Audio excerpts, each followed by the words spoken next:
ছয় দফা ৭ই জুন একই সূত্রে গঠিত। ছয় দফা বাস্তবায়নের বঙ্গবন্ধুর যে আহ্বান, তার সঙ্গে সারা বাংলাদেশে ৭ই জুন হরতাল আহ্বান করা।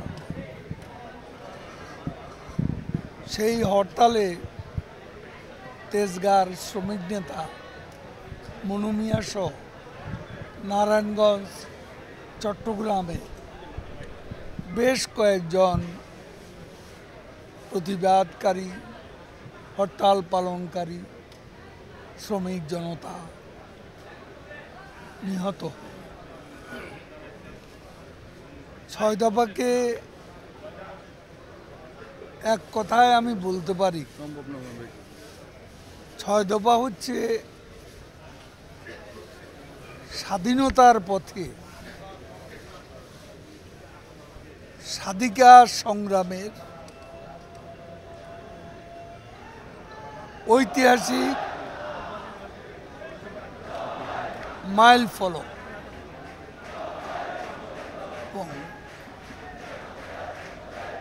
একথা স্পষ্টভাবে বলা যায় যে ছয় দফার ভিত্তিতে 11 দফা আন্দোলন শুরু করে এদেশের ছাত্র সমাজ, এবং আমরা এটাই সত্য, 65-তে পাক ভারত যুদ্ধ, এই যুদ্ধে এই তৎকালীন পূর্ব বাংলার কোনো নিরাপত্তা ছিল, পূর্ব বাংলাকে রক্ষা করার কোনো ব্যবস্থা ছিল না, এবং সে কারণে ছয় দফার প্রয়োজনটা বেশি করে অনুভূত হয়।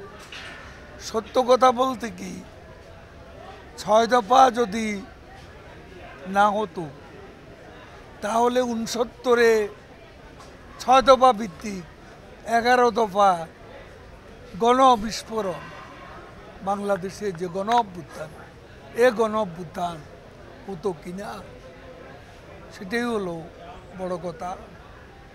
এবং আজকে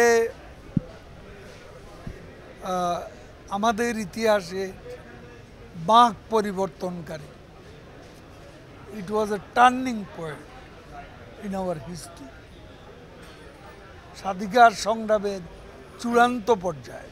তখন এই দিবসটি 7ই মার্চ, এইসব দিবস 75-এর পর নিষিদ্ধ হয়ে যায়। যারা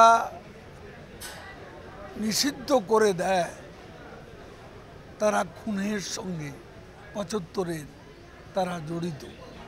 তারা বঙ্গবন্ধুকে হত্যা করেনি, তারা হত্যা করতে চেয়েছিল আমাদের মুক্তিযুদ্ধের মূল্যবোধকে, আমাদের স্বাধীনতার আদর্শকে। সেই জন্য বঙ্গবন্ধুর সঙ্গে জয় বাংলা নির্বাসনে, 7ই মার্চ নির্বাসনে এবং 7ই জুনও নির্বাসিত হয়ে যায়।